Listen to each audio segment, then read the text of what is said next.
Vamos ler uma escritura na carta aos Hebreus, capítulo 4, verso 16. Cheguemos, pois, com confiança ao trono da graça, para que possamos alcançar misericórdia e achar graça, a fim de sermos ajudados em tempo oportuno. Obrigado, Deus, por esta escritura, obrigado por esta noite, por este culto, pelas bênçãos já derramadas, pelos louvores, pela adoração, pela oferta, por tudo quanto já temos feito e ainda faremos. Pedimos ao Senhor que canalize aos nossos corações muito da Tua graça, do Teu gozo, e ao nosso espírito muito fervor, que saiamos nesta noite daqui, alegres, felizes, reabastecidos, para enfrentarmos esse final de semana. Ouve e nos atende, no precioso nome de Jesus te rogamos. Amém. Sentai, irmãos. Eu não quero ficar detido a esse texto, embora eu quero falar duas ou três coisinhas que tem a ver com o texto, considerando a importância de nos aproximarmos do Senhor, de nos achegarmos a Ele e de vivermos essa experiência que o Calvário proporciona para todos nós. Porque nós sofremos alguns estágios e o fato de não atentarmos para os estágios da vida cristã leva com que fiquemos parados, paralisados e até recuemos. Deixamos de conhecer Jesus além de um Salvador. Para muitos, Jesus não passa de um Salvador.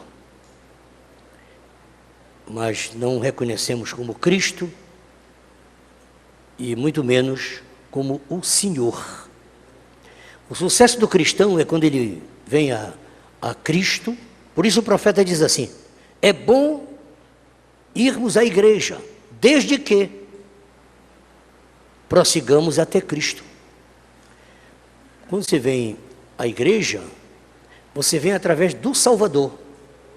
Eu sou o caminho, a verdade e a vida. Aí é quando você fica na plataforma da pirâmide. Não quero me perder no que quero falar. Você fica na plataforma da pirâmide, na fé. E não desenvolve mais disso. Fé, com muita luta passa para a virtude, muita luta passa ali para a ciência, e etc. Mas não desenvolve na pirâmide, porque você só conhece o Salvador. E chega-se a cantar: o Salvador batendo está, o Salvador batendo está. Oh, não ouvis a voz de Cristo, o Salvador batendo está. E a gente prossegue nisso.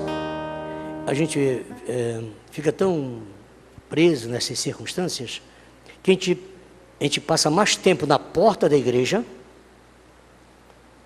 a gente passa mais tempo na recepção da igreja do que no altar. Coisinhas que a gente podia chegar na igreja, se conhecesse um pouco mais, além do Salvador, e vir o altar. Não, a gente fica só ali na porta, dependendo das suas chagas, da abertura das suas chagas, que saiu virtude para curar as nossas enfermidades. Então a gente fica pedindo mais ao secretário do que pedindo ao chefe. Falei bem agora? Em vez de chegar na igreja e procurar o chefe, o Senhor Jesus Cristo, a gente fica com o secretário da igreja. Coloca meu nome aí que eu estou com dor de barriga. Coloca meu nome que eu estou com dor de cabeça. Coloca meu nome que eu estou com isso, com aquilo. E podendo vir logo aqui à frente, se prostrar, resolver a situação e voltar para casa regozijando. Você diz, e quando um crente realmente tem esse comportamento? É quando ele reconhece Jesus como seu Salvador. E não passa disso. Ele não vê o Cristo. Ele não vê a Cristo. Ora, Cristo... Ah, meu Jesus, está vendo tanta coisa que eu não vou entrar no meu sermão, já vi. Cristo é a teofania do Espírito Santo.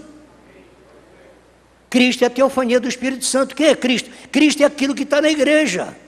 Cristo é aquilo que vem com você para a igreja, que está na igreja, te recebe na igreja, recebe a tua adoração. Tudo é Cristo. Mas você não conhece a Cristo, você só conhece o sacrifício vicário e cruento do Calvário, que um dia ele morreu por ti para te remir e salvar, e tu fica preso a isso e não conhece a Cristo. Se conhecesse a Cristo, já entrava na igreja. Eu adorarei ao Deus da minha vida, que me compreendeu sem nenhuma explicação. Eu adorarei ao Deus da minha vida, que me compreendeu sem nenhuma explicação. Espírito, Espírito, que desce como fogo, vem como em Pentecoste,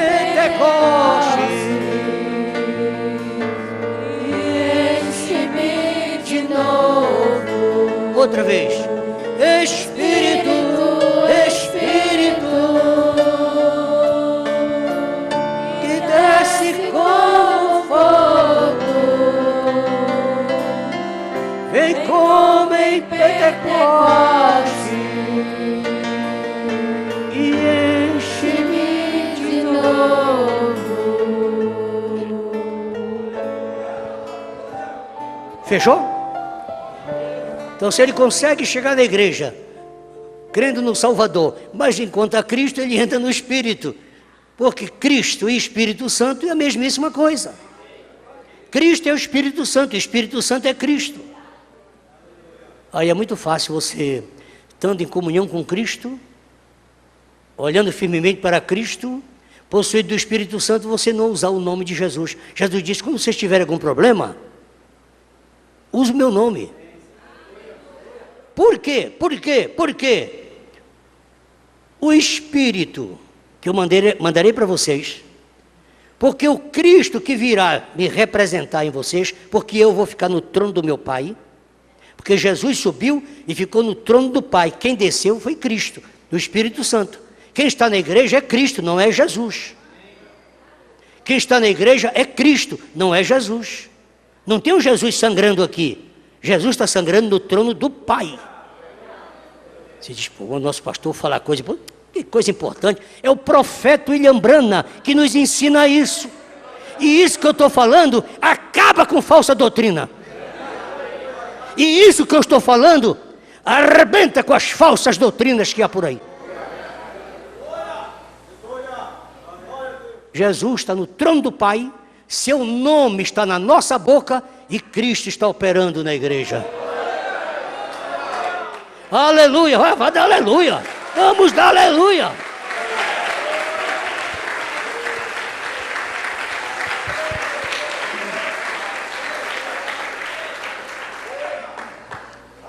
Mas o que eu estou querendo dizer com isso é só da importância de nós chegarmos à igreja, termos Jesus como nosso Salvador, mas que prossigamos, né? Ah, meu Pai. Oséias 6. Conheçamos e prossigamos em conhecer o Senhor. Conheçamos, mas prossigamos em conhecer o Senhor. É o mesmo Senhor, mas prossigamos. Só há um Jesus, só há um Cristo, mas prossigamos em conhecer essas manifestações.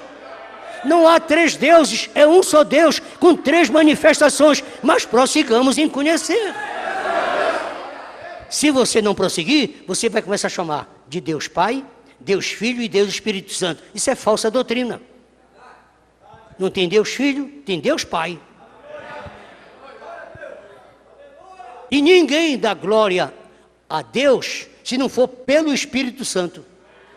Então não existe glória ao Espírito Santo. Como essas igrejas por aí ficam dizendo, vamos dar três glórias, uma glória ao Pai, uma glória ao Filho, uma glória ao Espírito Santo. É falso.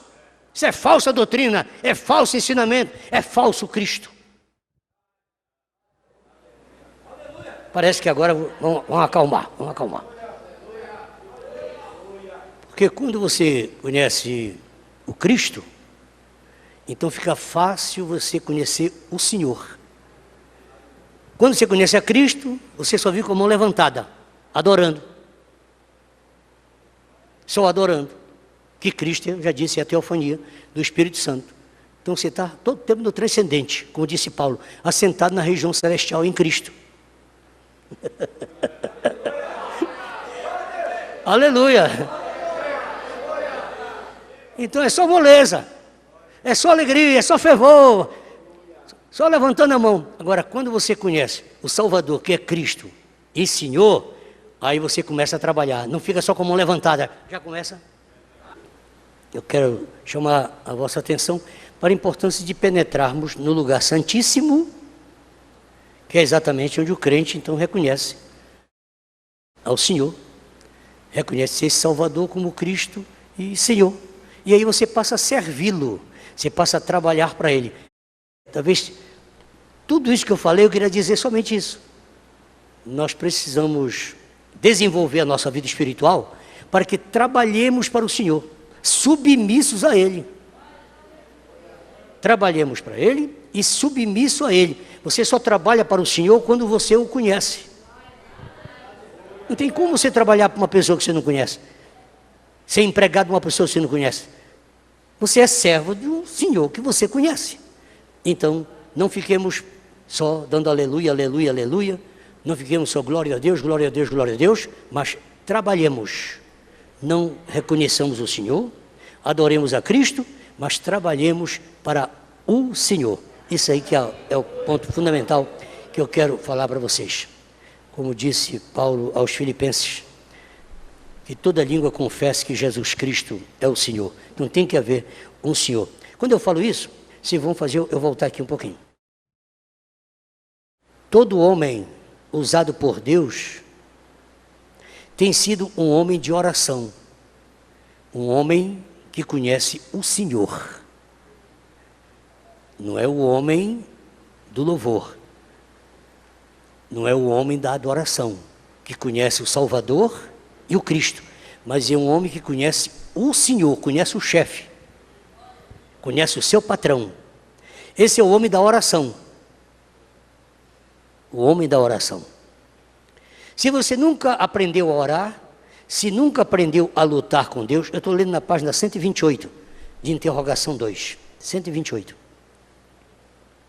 Se você nunca aprendeu a agonizar, e se não conhece a verdadeira angústia da alma, ou de alma, então você não sabe o que significa ter resultados espirituais. Captem essa palavra, segure isso aí, se vão ouvir alguma coisa sobre esse termo.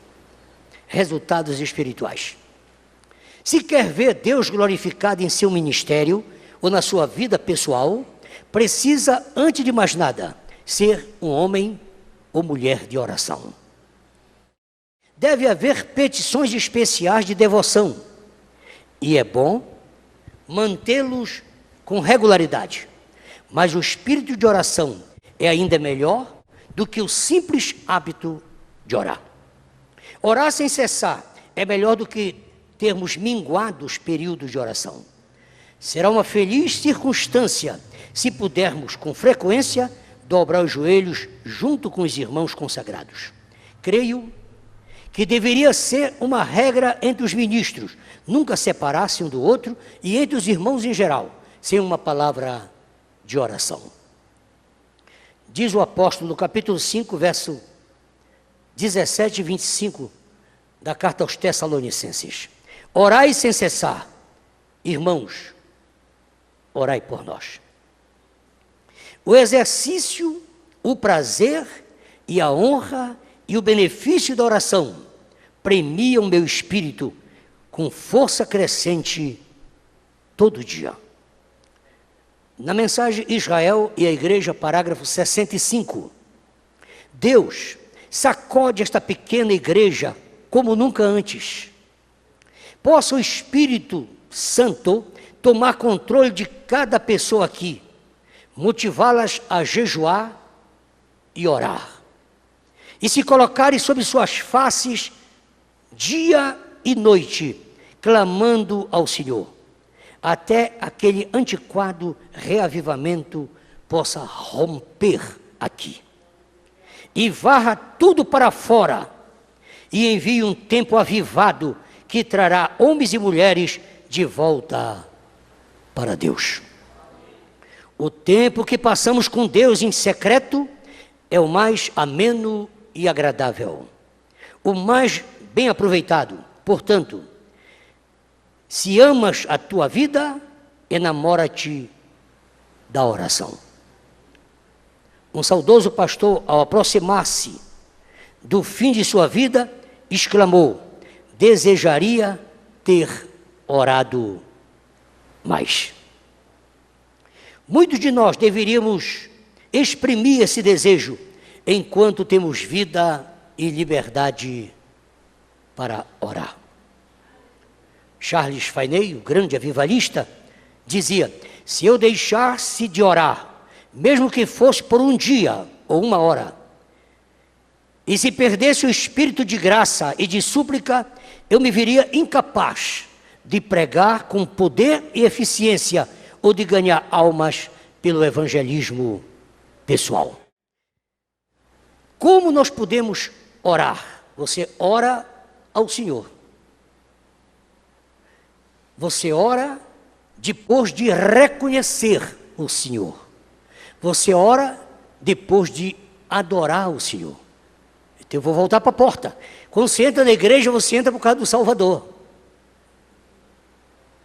Você vem ao altar por causa do Cristo, porque tem Espírito Santo. Mas você permanece na igreja por causa do Senhor. Era muito próprio no primeiro século as pessoas em honra e submissão ao Império Romano usar essa frase: César é o Senhor. E esse era um dos grandes motivos da discórdia, que culminava com perseguição dos romanos contra os cristãos. Pelo fato de que quando um romano encontrava um cristão, se dirigia para ele: César é o Senhor. Senhor do céu, o Senhor Todo-Poderoso. Essa era a saudação, não tinha esse negócio de bom dia, boa tarde. E tem uns que dão a paz do Senhor. Acho que tem aqui no Brasil isso. Outros, a paz de Deus, o Pai seja contigo, o Pai seja convosco. Deus abençoe, graça e paz. Existem as saudações aqui no Brasil. Em Roma, e no caso em toda a jurisdição romana, como no caso de Jerusalém, era César é o Senhor. O outro respondia: César é o Senhor. Mas quando encontrava-se um cristão, o cristão respondia: o Senhor é Jesus Cristo. Ah, meu amigo, aí... O que o cristão afirmava? Porque ele é o único Senhor. Então não tinha como os cristãos terem bons tratamentos. Esse era um grande motivo que os cristãos apanhavam de manhã e à tarde e à noite. E na hora de folga tinha que apanhar também. Porque eles não sabiam da glória, da honra, a não ser ao Senhor. Ao verdadeiro Senhor, ao único Senhor. Tem algumas igrejas que até colocam na fachada da igreja dela, vocês já viram? Jesus Cristo é o Senhor. Tem igrejas trinitárias, mas estão dizendo: Jesus Cristo é o segundo Senhor, porque eles creem em três deuses, que é uma doutrina pagã. Todos os povos pagãos têm três deuses, todos. Todo povo pagão tem três deuses. E no Brasil há igrejas pagãs que têm três deuses. Para uns eles chamam de Pai, para outros chamam de Filho e para outros de Espírito Santo. Mas isso é paganismo. Isso é paganismo. Não tem na Bíblia Sagrada, não tem. Você pode folhear a Bíblia nos 31.105 versículos. Vê se você encontra a palavra Trindade. Vê se você encontra isso. Mas mesmo você não encontrando, mas existe igrejas que até se dizem evangélicas, mas que são filhas da senhora do capítulo 17 do Apocalipse, afirmando que há três deuses. Mas, então, muitas igrejas estão por aí, trinitárias, pagãs, dizendo, põe na fachada, Jesus Cristo é o Senhor. Agora, eu conheço também igrejas que colocam na frente da sua igreja, Jesus Cristo é o único. Repitam comigo, Jesus Cristo é o único Senhor. Isso é doutrina cristã, isso é doutrina evangélica. Estou falando da importância de estarmos no Santíssimo Lugar. E no Santíssimo Lugar, nós conhecemos não somente o Salvador, mas conhecemos também o Cristo e conhecemos o Senhor. Essa é a grande beleza. No Santo dos Santos, que é o Santíssimo Lugar, no propiciatório, o crente goza de íntima e amorosa comunhão entre os irmãos. É o único lugar que você não vê diferença entre os irmãos, é quando você está no Santo dos Santos. Quando você está na presença do Senhor. Na presença do Salvador, pode haver problemas. Na presença de Cristo ainda há problemas. Mas quando você está na presença do Senhor, aí todos são iguais. Porque um só é o Senhor.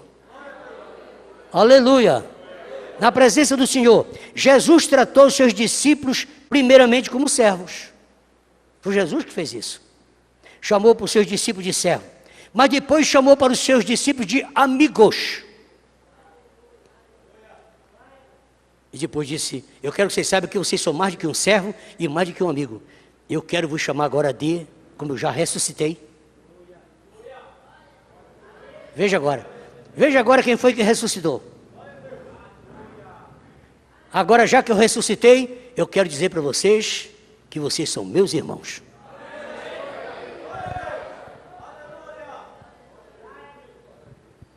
E passou a chamá-lo de irmãos. João 15:15. João 20, verso 17. Já não vos chamo servos, porque o servo não sabe o que faz ao seu senhor, mas tenho-vos chamado amigos, porque tudo quanto ouvi de meu Pai, vou-lo tenho dado a conhecer. Depois respondeu-lhe Jesus, não me detenhas, agora quem vai falar não é mais o Filho do Homem, o Jesus, que estava pregando, que passou 3 anos e meio cumprindo seu ministério aqui na terra. Disse agora, capítulo 20, verso 7. Eu quero dizer uma coisa a vocês. Não me detenhas, porque eu não sou mais aquele Jesus que estava convivendo com vocês aqui, que tinha vocês como servos e como amigos.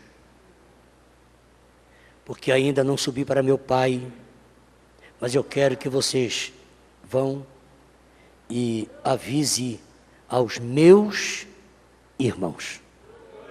Pode aplaudir a Jesus. Isso é motivo para aplaudir a Jesus.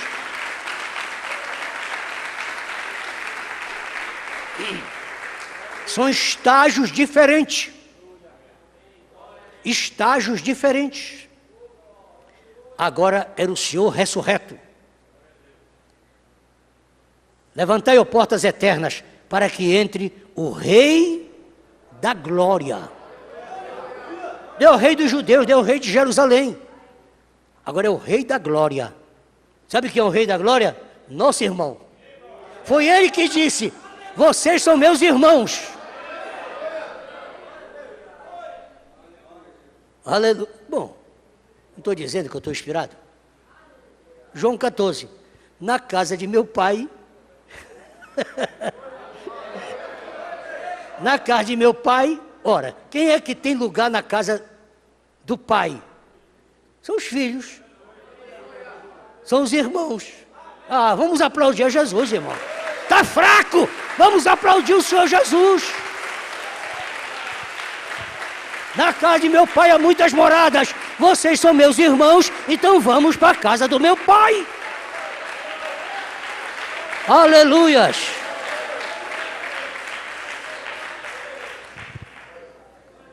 O servo apenas recebe e executa ordens por obrigação. O amigo serve por amor e sabe dos planos e razões do seu senhor. Mas o irmão goza de privilégios ainda maiores. Aos amigos, Deus revela o que vai realizar, como no caso de Abraão. O Senhor disse consigo: devo ocultar a Abraão o que vou fazer? Pois Abraão virá a ser uma grande nação, e forte, e serão abençoadas todas as nações da terra. Gênesis 18, 17 e 18. A intimidade do Senhor é para os que o temem, aos quais ele dará a conhecer sua aliança. Paulo escreveu no capítulo 20, verso 23 de Atos, que é a escritura do Salmo 25, 14. Senão que pelo Espírito Santo, de cidade em cidade, me assegura o Senhor que me espera cadeias e tribulações.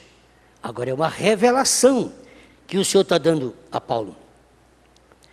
Aquele que se torna amigo de Deus e irmão de Jesus não tem surpresas desagradáveis, pois entre eles há diálogo franco e amoroso. Aqui vai afunilar onde eu quero chegar. O Senhor falava frente a frente com Moisés, como alguém fala com seu amigo. A vez que ele falava como se estivesse falando com seu amigo íntimo. Êxodo 33, 11. Jesus disse de João Batista: o que tem a noiva é o noivo, o amigo do noivo, que está presente e o ouve. Muito se regozija por causa da voz do noivo, pois esta alegria já se cumpriu em mim. São João 3,39. Permita agora afunilar para você voltar para casa muito contente. Quando lemos sobre a oração de João Haider, ali mostra uma íntima comunhão do indivíduo com Deus, nesses estágios de servo, amigo e irmão. Numa das convenções na Índia, ele servia ali, ele ainda estava orando no seu gabinete, quando o almoço estava posto à mesa. Como os demais obreiros não queriam comer sem a presença dele, uma irmã foi enviada até o gabinete do missionário Haider para avisá-lo que o almoço estava na mesa. E ela bateu a porta e disse: o almoço está na mesa. E ouviu quando ele fez a seguinte pergunta: Senhor, eu posso ir agora almoçar?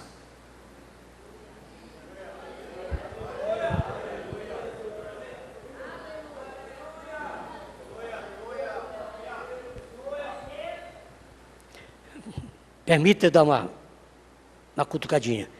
Não foi o telefone que tocou, esse telefone da irreverência, que você não desliga nem quando está dentro da igreja. Você conversa com um amigo com o telefone ligado, e ainda tem a descaridade, para não dizer outra coisa, de o telefone tocar, você pega o telefone: oh, com licença, deixa eu atender. Tu não tem vergonha? Tu não está conversando com um amigo? Antes de começar a conversa, desliga o telefone, que tu encontrasse o teu amigo.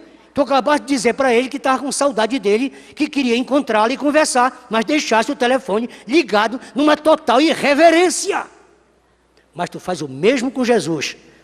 Faz de conta que está ajoelhado orando, mas de vez em quando dá uma olhada na mensagem que está chegando, que tem um sinal maligno. Você já está lá de olho.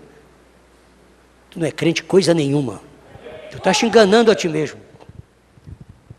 Talvez não seja nem servo, muito menos irmão ou amigo. A moça ficou assustada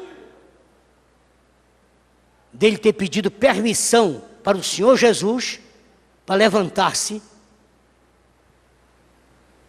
para ir almoçar, porque ela já tinha feito por 3 vezes. E ele estava tão confabulando os assuntos lá com Jesus que não podia atender. O Deus dele não era o ventre. Outro belo exemplo desse espírito de conhecimento junto ao Senhor está na comunhão com Deus que nos deixa através do Marquês de Rentai. Certa vez, ao dirigir-se ao seu gabinete para orar, pediu ao criado que o chamasse meia hora depois. Daqui a meia hora, você me chama para o almoço. E ele entrou no gabinete. Chegada a hora, o criado não teve coragem de o chamar. Ao vê-lo com o rosto brilhando, banhado em lágrimas, e apenas movimentando os lábios suavemente. Ele voltou. Passado meia hora, o criado voltou novamente lá. Quando olhou para ele no seu gabinete, não teve coragem de chamá-lo, pois ele está na mais profunda comunhão com Deus. E ele disse: não vou chamá-lo. Somente 30 minutos depois, porquanto já havia passado 1h30, o criado, com muita luta, resolveu chamá-lo. Doutor Rentai, o senhor disse para chamá-lo. Ele levantou a cabeça e disse: já passou meia hora? Vamos aplaudir a Jesus. Já passou meia hora? Ele já está 1h30. 1h30.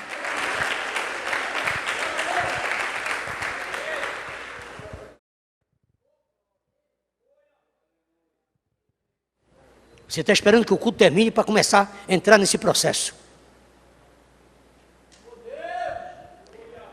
Orar é dialogar com Deus, conversar com Deus, gastar tempo na presença de Deus, é conhecer o Senhor, é submeter-se ao Senhor, falar com o Senhor, não só adorá-lo, mas tratar os assuntos com Ele. Ouvi-lo é um diálogo. Você fala, Ele fala, você fala, Ele fala, você fala, Ele fala. Um evangelista muito conhecido viajava por uma determinada região para fazer uma pregação, pois ele foi solicitado a pregar naquela cidade. E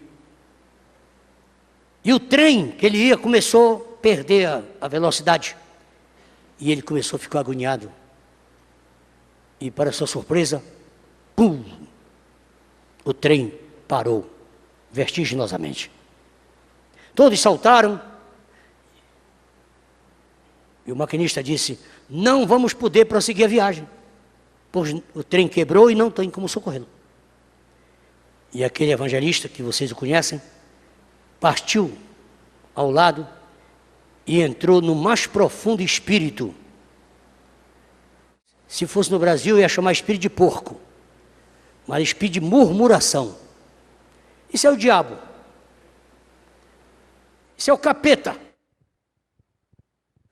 Eu tenho que dirigir o culto, eu tenho que pregar hoje, e agora o trem quebra. Como fica a minha situação lá? As pessoas estão me esperando. E murmurar por todos os poros, cheio de razão. E você já está dando razão para ele, porque um gambá cheira o outro. Dado um momento, ele sentiu um vento suave assim atrás dele, e se encolheu para ver o que se passava. Ouviu uma voz que dizia: meu servo, não faças tal. Aí conheceu a voz. Era a voz do amigo do Senhor. Fui eu que quebrei o trem. Eu estava sentindo tanta falta de você, porque você está servindo muito o povo. Você tem se dedicado demais às congregações. Você tem pregado muito, mas não fala comigo. Você não tem tempo para conversar comigo. E eu aproveitei essa viagem, disse: nessa viagem eu vou conversar com o meu obreiro.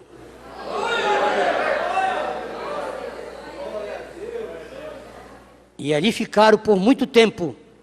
ele ouvindo as palavras do Senhor, aí ele entendeu que nem só de pregar vive o homem, mas de orar ao Senhor.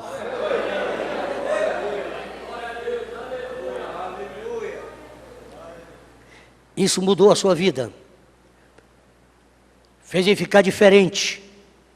O evangelista compreendeu que devia procurar adorar, glorificar, mas servi-lo, conversando com seu Senhor. Eu busquei essas colocações. Com essa ilustração, não estamos justificando o pastor que passa o tempo todo assentado confortavelmente em seu gabinete, indiferente às necessidades espirituais das suas ovelhas. Não quer dizer que ele tem que ser aquele evangelista dinâmico o tempo todo. Ou então tem que ficar parado no gabinete, com o pé em cima da mesa, como eu vejo alguns fazerem. O mesmo Deus que quebra o trem a fim de frear os apressados, quebra também a cadeira para levar às ruas os acomodados. Amanhã, se eu estiver inspirado, eu vou trazer para vocês um diagnóstico. Diagnóstico não. O que é que o médico dá? Diagnóstico. Um laudo. Eu estou de posse de um laudo que eu recebi aí. Quero passar amanhã para vocês. Impressionante. Acho que a médica até leu esse parágrafo. É porque eu soube dessa médica, que ela disse ao paciente dela: procure o que fazer, que o senhor não tenha nada.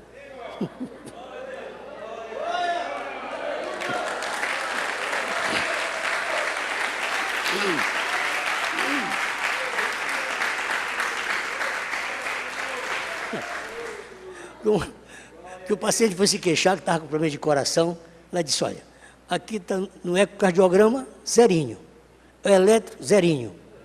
Ele fez 13 exames de sangue, tudo zerinho. Nenhum problema. Só quebrando a cadeira mesmo.